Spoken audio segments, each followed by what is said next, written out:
Next up, we have actually a very impressive panel. If you haven't heard, there was an NFT top 100 most influential people last night. In my humble opinion, this is some of the 4 most influential people in NFTs that are coming on stage. We are talking about how NFTs can disrupt the fashion and media industries. This conversation is starring Pam, Alice, Megan, and Matt Medved. Give it up. Also, they're very fashionable too. Look at these stylish fits. There you go. Hello, everyone. My name is Alice.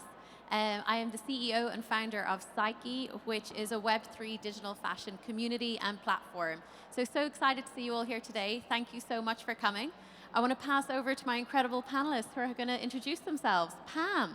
Hi, I'm Pam. Wow, that is real sound. I'm Pam Drucker Mann. I'm the Global Chief Revenue Officer at Conde Nast and a big fan of Psyche and Alice Delahunt. Hi, everyone. Yep. I'm Megan Kaspar. I'm a founding member of Red DAO. Red DAO is the world's first decentralized autonomous organization specifically dedicated to investing and proliferating the digital fashion ecosystem and the narrative around the investment opportunities that the space provides. Amazing. I'm Matt Medved, co-founder, CEO, and editor-in-chief of NFT Now. We're an award-winning digital media platform building the future of tokenized media, and we're on a mission to empower the creators of culture and bring this technology from niche to mainstream. That's amazing. It's actually amazing hearing you all talk about what you do, because I think it's a really nice confluence we've got here together. But I want to start off, if it's okay, with Pam, and a question for you, because in the industry, we speak about Web 2, Web 3, Web 2.5, Web nothing. Pam, at Conde Nast, the company that you are leading, it was pre-Web anything, yet you have adopted and advanced on every technological revolution that we've seen, from going online to, really dominating in social media, and now this next frontier is Web 3, which you have been experimenting in. You're one of the most iconic fashion brands in fashion media.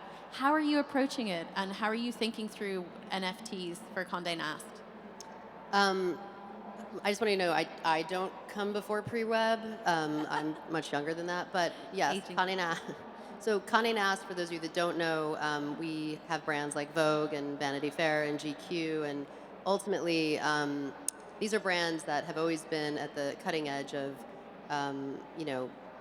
creativity and understanding that our job is to find consumers and inspire them and get them to feel something about the content and the stories that we're telling. I would argue that we pretty much missed Web 1 and went right to Web 2. And ultimately, I think we've learned from some of that and understand that fashion and trends are very much enabled by technology. I think they're very complementary. Yeah. And I think we're super excited about the space because it just enhances what we can do, how we can see our brands come to life, how to think about what fashion can even look like for the future. And I don't think these things are meant to, in fact, they are quite complementary. So we are doing a lot of the things today, and GQ just launched its Discord. And we like to think of, GQ as, we're throwing a party. The venue is Discord, and everyone's invited. So it's just how we transcend culture every single day, and we're looking forward to doing more and more. That's really cool. And it was a very impressive launch with GQ, so huge congratulations to you all on that. I'm going to throw to you, though, Matt, because you have been on the bleeding edge of Web3. An amazing night last night at the NFT Now Gala. You have launched the Now Pass, and you're very vocal about tokenizing media and what that means. So I'd love to hear a little bit more about that, what you've been up to with the NFT Now Pass, and because we're all super excited for it. Amazing. Well, thank you. Look, when we first got into NFTs, when we launched NFT Now in January 2021, we knew we wanted to do things differently. Even at that time, if you go to NFTnow.com, you'll see we don't have any programmatic advertisements. We don't have any pixels. We don't use cookies. We don't track our users. We believe privacy is a fundamental human right. And the Now Pass and the Now Network that we're building represents the next step in building the foundation for what we see as the future of tokenized media. When we talk about tokenized media, it can mean a couple different things. I think certainly tokenization of content and tokenization of media, the provenance that lends, especially at a time when you can't really trust your eyes with AI and the like, and understanding, did this photo come from a reputable source, or was it created by something like Midjourney? There's all that element. But what excites me too is the future of tokenized communities around media brands. And that's what I think is like really exciting when we think about the Now Pass. One of the things that we talk about is that we feel that the Web2 media model is broken, in the sense that with the explosion of traffic to digital publishers from social media, it's led to this sort of clickbait race to the bottom where publishers have tried to change their coverage approach and their content to fit algorithms. And to essentially uplift one metric over all others, traffic, and essentially reduce their audience to eyeballs to be monetized. And so we believe that this actually led to misaligned incentives. It's one of the reasons why we don't have programmatic ads on NFT Now. And we believe that media companies shouldn't be serving you ads, they should be serving you opportunities. And so that's what the Now Pass community is all about, is about leveraging our relationships, our community, our amazing ties with artists, builders, brands across the space to create value and super serve a core community. Because the difference between Web 2 and Web 3 is a difference between audience and community, and we're doubling down on the latter. That's super exciting. Great. That's super exciting. That's really, really cool to hear, and I think you're doing a phenomenal job of it. I want to kind of pivot a little bit at the moment and just go to digital fashion and IRL fashion as well, right? The physical world too. Megan, you have a lot of experience in this space, both digitally and physically. What has your experience been like bridging it, and specifically working with Miami Fashion Week, and you launched their entire metaverse experience? I would love to hear all about that. Yeah, well, so I've been in the space since 2012, and I've watched the tech go through many iterations, these evolutions of, waves of innovation. And digital fashion is just one use case of it. With Miami Fashion Week, we launched a Decentraland sort of marketing products. And the way that we see the future is not really through these metaverse-like realities. It's more like photorealistic, real world, in real-time rendering, perhaps even using AI features, all on chain.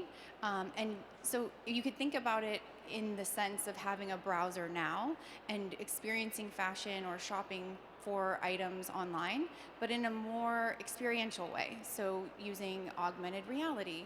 And then that leads you down different pathways to create new content and really opens up an entirely new marketing channel, but also a new product channel, because now these items can be, connected products, chipped with NFC chips or some sort of chip, and tied to a smart contract online, and give you a wide range of metadata that brands previously couldn't provide to their customers, but also now secondary market analytics that brands previously couldn't collect from their purchasers or the owners of the item. So there's a lot of different pathways now that we can go with digital fashion. I think that's really smart, because I think people sometimes view it with just a kind of single lens, and the way you're seeing it almost is incredibly multifaceted and kind of can extend beyond the consumer experience into the supply chain. And I think, Megan, because of your deep experience in this space and the way you think about it, we're so proud to have you as a Psyche Collective mentor. Psyche launched the Psyche Collective yesterday, which is a digital and luxury incubator for a cohort of 10 digital designers that will go through a year-long program. We're super proud. We're partnering with the British Fashion Councils. We've mentors from Vogue, Red DAO, and a whole horde of other places. But Megan, you have been a phenomenal supporter, and we feel really, really proud to have you as a mentor. You're an incredibly visible leader in this space. What do you find is the question you get most from emerging digital talent or emerging designers? They all want to know what tech to use, right? Where to go for a tech partner. There's a million different avenues and routes, and the one reason why I wanted to be a mentor for Psyche is I think that the incredible tech stack that you're building out, and just the knowledge and innovation. Like when we met while you were at Ralph Lauren a few years ago, I was so impressed by everything that you had already learned about the space. And that's very rare to see somebody who is in the traditional fashion sector to have such a deep understanding of the the Web3 technology and how it can be applied. So that's one of the most important things that digital fashion designers and innovators need to have as a resource, is the ability to access the technology in a very easy and simple way.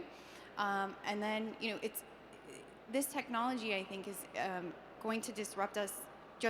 So Web 2, we have login. You go to the browser, you use a centralized, siloed account, you log in, and with Web 3, we can use wallets. And that wallet can go everywhere with us. So all the data that you have specific to you can go everywhere with you. And you don't have to release or share excess information to those platforms. You can, there's ways to structure it so that you can only share what they need to know. But you own the data. And getting back to, the question is, a lot of designers just don't understand the technology yet. So, and that's also the friction of mass adoption. It's really getting the wallets in the hands of the world. I think that's great. It's really great. And I think the designers are going to get a lot of knowledge from you. It's kind of funny thinking back to actually when we met at Ralph Lauren, because that was when this kind of idea of Psyche was percolating in my mind. And we were at the NFT Now Gala dinner last night. It was unbelievable, an incredible event. And Matt got up and spoke about when he discovered NFTs. And I was that December moment as well. I kind of went through DeFi summer, but that December moment, I went down the rabbit hole. I was very close to you at the time, Pam. I remember you and I having deep conversations about this. And I met you when I was first at Burberry and when we were in Cannes. And you have been, you're an incredible Keystone holder and an amazing member of our community. So thank you for everything you do for us. You're also a huge, I would say, supporter of emerging talent as part of your role, but as a person as well. Why does that play into what you do so much? Why do you think it's important to highlight and foster emerging talent at the cutting edge of technology? You do it about fashion and media as well. So I'd love to hear, and I think everyone would a little more about that. Yeah, I think simply, finding talent is how the industry continues to stretch. And, we need to find new voices and, new ways to think about creativity, and we need to challenge ourselves that, talking to the same people in the room is not how you inspire, right? But mostly, and what I find to be super important is diversity and inclusion. Diverse voices are really heard and seen through decentralized values. And I think it's a great way to lift up the community and to hear the community, quite frankly. And I could not agree with you more that I think Web 2 is very much about finding audiences, and I think Web 3 is very much about building community. And I think with that comes this huge opportunity within communities to find talent and to educate that talent, to give them a platform to build. And I think that's what's so exciting about, not just the digital fashion potential, but just about how to use technology in ways that allow us to connect to new voices, new skill sets, new ways of thinking. And that's really where creativity comes from. At the end of the day, it's seeing something you've never seen before. I love when people challenge whether or not digital fashion is fashion, right? Because at the end of the day, there's so many examples of that question that has happened throughout the history of fashion. It's how do you define a trend? So anyways, I think it's a really exciting space, and I think this technology allows us to actually do it. That's really cool. I think sometimes something that is spoken about less than it should be is actually being someone in a corporate environment and being someone who is championing new technology and something like Web3, not just to an executive committee, but to a board. Yeah. How have you found that? How do you navigate that? And why do you think Conde Nast should be in this space? So this is my favorite. This is one of my favorite questions. First of all, number one is education. So we both were talking about just it's a lot to grasp. I think it's a lot to unpack. I think we don't have enough time. It's a long time to educate the world, the community on the technology, and even people that know it really well say it's really hard to unpack. So education, number one, and then usage, audience. We need people to be using the technology, to have access to wallets, and then with that comes monetization. But this is nothing new in terms of any new form of technology or any sort of just progress. People wouldn't walk over the Brooklyn Bridge until They saw, you know, a circus walk over the Brooklyn Bridge, and then people were walking over the Brooklyn Bridge. The internet was the same thing.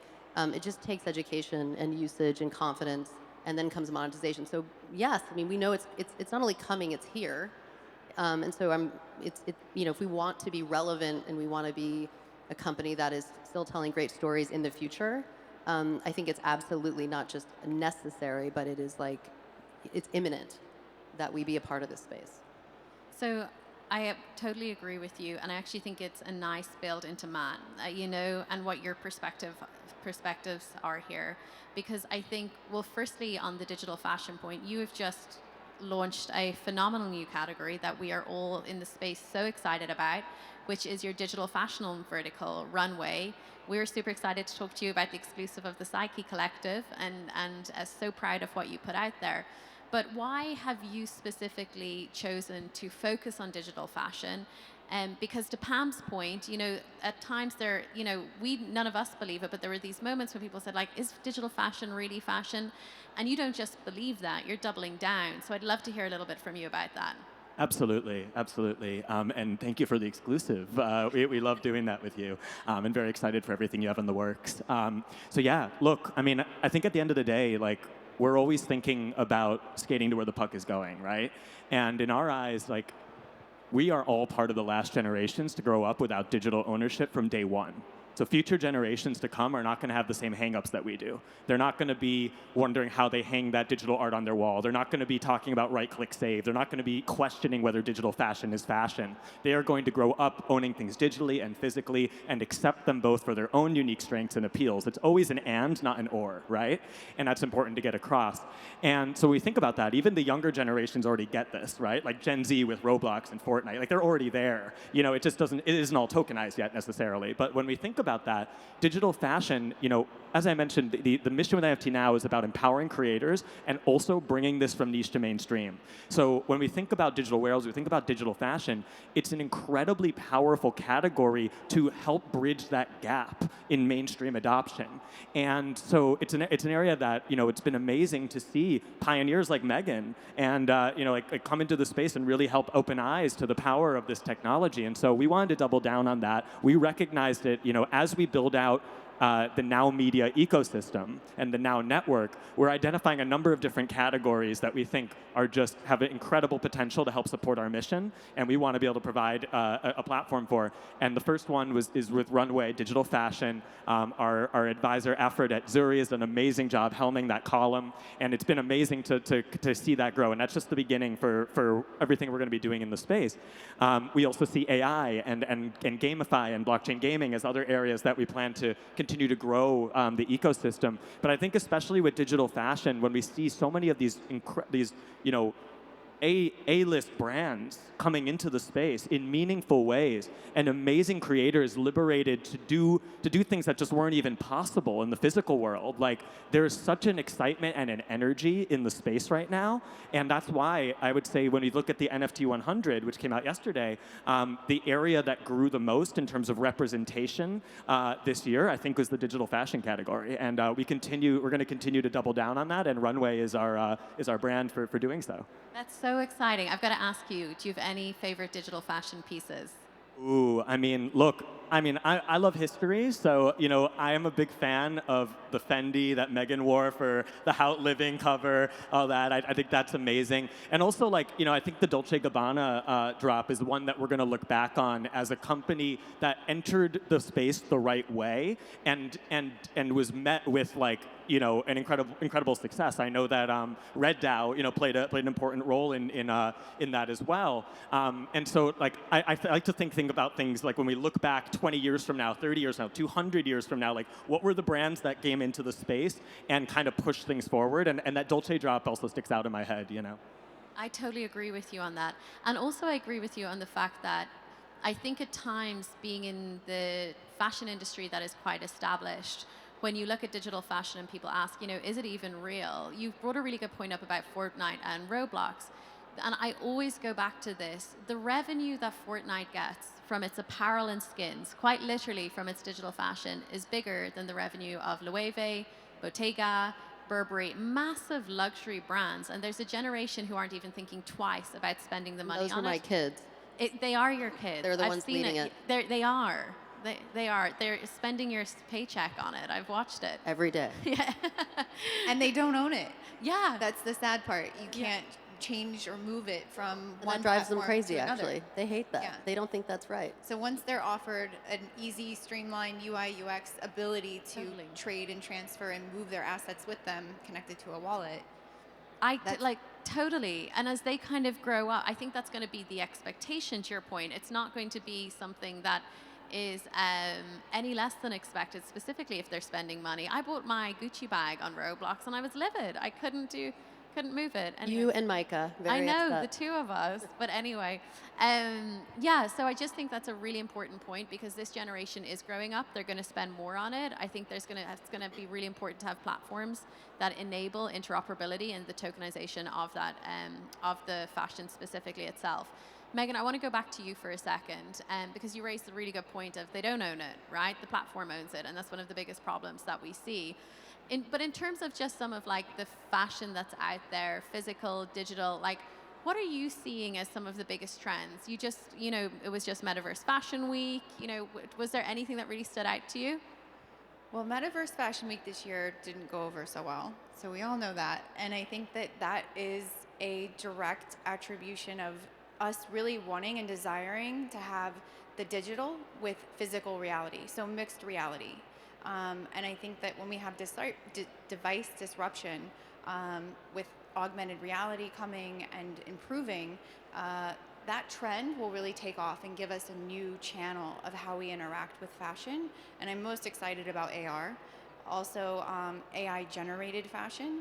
But all of this, I think, really ties to identity. And we come full circle in this conversation around the younger generations caring more about their digital identities than their physical identities. And we're slowly dematerializing into that reality. And it's, we're just super early and we're pioneering the way.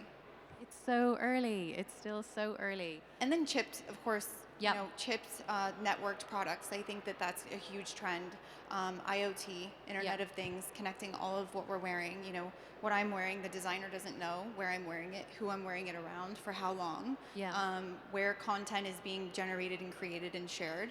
And those are all post-sale data analytics that you can collect Yeah. and hopefully compensate the owner. Yeah, absolutely. I mean, reward through product, I think really, really important. We have to wrap up. So we are coming to the end of this panel. So I'm just going to rapid fire it. I'm just going to give you each a question you can think about. I'm going to start with you, Matt. I'm going to work your way across. I'm ready. Okay. What are you most optimistic for the future of digital fashion? And what are you the most cynical or worried about? Okay. I'm a lot better at being optimistic than cynical, but I'll give it my best. I know that. And I love it because as soon as you asked the question about what the drops and things I was excited about, I was like, oh, you know what I didn't get to highlight and what I really do want to highlight is Web3 native creators and brands who are pushing this space forward. Like, I am incredibly excited about DressX. I'm incredibly excited about Ouroboros. I'm incredibly excited about the Fabricon. Like, I'm incredibly, shout out to Lady Phoenix, who's been an incredible pioneer in the space. I am really, really, really bullish on Web3 native creators and designers and businesses and brands that are really pushing the space forward. As amazing as it is to see these big brands come in and to see them do it the right way, never bet against medium native culture.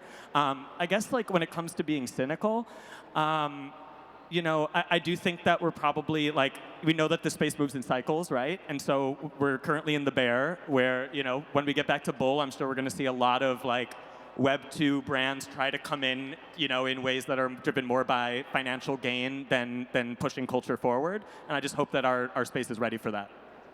Megan. Well, I'll take the flip side of what Matt sees. And I think, Web 2 traditional brands, like where Pam is, that to me is really exciting. At Red DAO, we invest in all of it. So everything from DressX to the Fabricant, all the way to companies like UNXD, which did the partnership with Dolce & Gabbana. Now they have a 5-year exclusive with Valentino. So they're really bringing in these traditional brands and helping usher them in and create solutions and pathways for them. And that's really where I'm excited. Good. Pam. Oh my God, there's so much to be excited about. I mean, obviously, I think that, again, it all starts with, creativity and like using technology in new ways is going to just breed more creativity. And so whether that is an established brand like Dolce or Valentino getting into this space and just giving us like really cool fucking fashion that we haven't seen before out of those brands that have so much equity, or it's a native brand that's used to using the space, that's again giving us a new way to look at the space. I just think everyone kind of wins. I'll answer the part that they didn't answer of like where the challenge is, which is that we need more education in the space. And I can speak from a brand that again sees it every single day. I think that my kids' generation, they get it already because they're using it and they've gamified it. But I think on the other side of it, we just need more of these types of conversations. We need more people into the space, and we have to be more like inclusive about the way that we approach it. Because I do think that there's a little bit like, well, these are Web 2 people and these are Web 3 people. It's like, do we want to use the technology or not? Do we want to like get the space?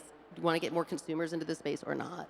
And the reality is yes, and I think it's going to pull us forward whether we like it or not. But we have to embrace like all sides of it. We just have to have an open mind, and I think if we do that, it's going to be very exciting. That's great. So I think we're going to wrap up. I'm going to actually agree with all of you in terms of some of the native creators in this space has been some of the most exciting time that I've spent. It's been amazing, from Steffi Fung, Amber Park, you mentioned Lady Phoenix, Claire Maguire, Calvin Justus, these incredible creators who haven't worked in the traditional fashion industry, who are just bleeding edge in terms of creativity and design. And then some of the incredible, I don't really believe in Web 2 brands, Web 1 brands. I think it's a fundamental underlying technology. But some of the more traditional brands who haven't been in the space, who are coming in, we need that for the next generation of user adoption. So I think that is incredibly important as well, because this space, like social media, when it was a blink in people's eye and everyone kind of went, what is that thing, Instagram? Is it luxury to be on it? Or should we have a website? Is that a real thing? This is happening. NFTs are real, the blockchain's real, crypto's real. It is so important. Digital worlds and digital identities are real, and fashion is an integral part of that in the digital, physical, and augmented world. So thank you so much, everyone. Really appreciate you being here and listening to us. Bye-bye.